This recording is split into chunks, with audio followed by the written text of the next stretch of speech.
はい、55歳で早期退職して地元の島に戻ってきたボブチューブです。久しぶりの動画になります。この映像は島にあるとある坂をサースケートで滑っている様子です。最初は坂の下の方から滑り始めるんですが、慣れてきたら少しずつ上の方に上がってって滑るようにしています。ただ上の方に行くと傾斜がかなりきついので、一旦スピードがつくとなかなか難しいです。今日は早期退職後の趣味5つの柱というテーマで話したいと思います。いつもと違った感じですが、ラジオ感覚でゆるく聞いてもらえたら嬉しいです。早いもので早期退職してもう2年ちょっと経ちました。めちゃ早いです。たまに仕事はしているのですが、基本毎日時間はたっぷりとある状態です。毎日が日曜日といえばそうなんですが、ぼーっとしておくと一日一日が何もしないまま過ぎていくという恐ろしい状況なわけです。仕事をしていて時間がない時の方が、もしかして少ない時間を有効に使ってたんじゃないかなと思うことすらあります。そうならないために今は5つの趣味が自分の支えになっています。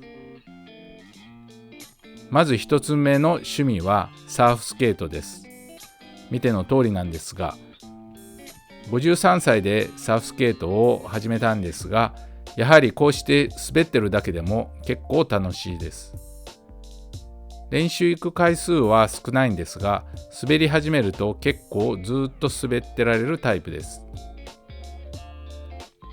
簡単に見えますが、足腰や体幹もかなり鍛えられます。下手ながらサーフィンも少しやっているので、サーフィンの状態に少しでも役に立たないかなと思ってます。サーフィンでは一度もしたことない、ギューッと戻るようなカットバックとかいうのもいつかやってみたいなと思ってます。2つ目の趣味はプチ移住みたいな旅です。昔から外国の人が長めの旅行をしているのを見るたび、いいなとか思ってたんですが、日本の会社で働いている時は絶対無理だなと思ってました。でも早期退職したことでようやくこれができるようになりました。今の自分の目標では年に2回くらい1ヶ月ほど海外に行けたらと思ってます。僕も若い頃はバックパッカーで、昔は9日間の休みでちょこちょことホテルを移動していくような旅をしていましたが、今は一箇所にどんと長く滞在してそこに住むように旅するというのが今の自分のスタイルになっています。本当はサーフボードやスケートボードの荷物が多すぎて身動きできない、もう動きたくないっていうのが本音なんですが、とは言いながら一箇所に長くいるとまた違った景色が見えたり、いろんな経験もできたりします。わざわざ海外まで行ってスケートボードするのはもったいないと思うかもしれませんが、これが今の自分流の贅沢な時間の使い方だと思っています。3つ目の趣味は英会話の勉強です。5年前に始めたんですが、本当に英語は若い頃からコツコツやっとけばよかったなと思います。海外行った時もいろんな人とコミュニケーションが取れるだけで世界がかなり変わると思います。あと毎日が日曜日状態のこの堕落した生活でデスクに向かって勉強するという時間が自分にはちょうどいい刺激になります。学校を卒業して勉強も英語は一切してなかったので、英語の知識もかなりなくなってしまいました。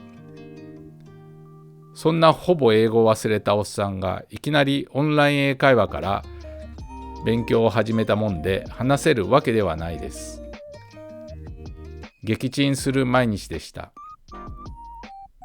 最近はチャット GPT と英語で話すことが多くなりました。さすがに5年間少しずつではありますけど勉強したので基礎力は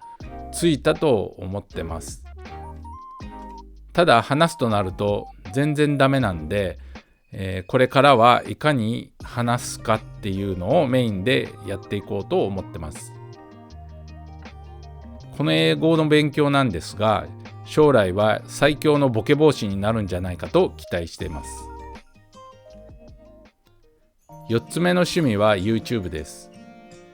動画の更新を全然していない僕が言うのもなんなんですが、やっぱり YouTube はやめれないです。続けるということが大切かと思います。初対面の人と会っても YouTube やってますというと、まずつかみは OK です。そして会社を辞めて社会との接点が少なくなった今、島にいるこの状態でこうして世界に向けて発信できて YouTube を通して出会いもあったりするので、これはこれでやめれないです。編集がやっぱり一番大変で時間がかかるので、少しでも簡単にして気楽に楽しく動画を作っていこうかと思ってます。最後に5つ目の趣味は野菜作りです。畑仕事なんですが、うまくいけば野菜もどんどん収穫できますし、やることは山ほどあって、これも最高の暇つぶしになります。畑をしている高齢の人で元気な人が多いのも納得できます。実はこれが僕にとって趣味と言っていいのか微妙な部分があります。朝だけの時もありますが、基本朝と夕方畑に行くことが多いです。なので雨が降った日が唯一僕の休みになります。ただ雨が降ったらスケートボードはできません。これが問題なんです。これが僕が最近滑れてない理由です。毎日が日曜日の生活もそんなに甘くはないです。農家の人は本当大変だなと思います。今後はこの野菜作りを省力化しながらいかに野菜を作るかっていうのを考えていこうと思ってます。以上、これが僕の現在の早期退職後の趣味5本柱です。どうもありがとうございました。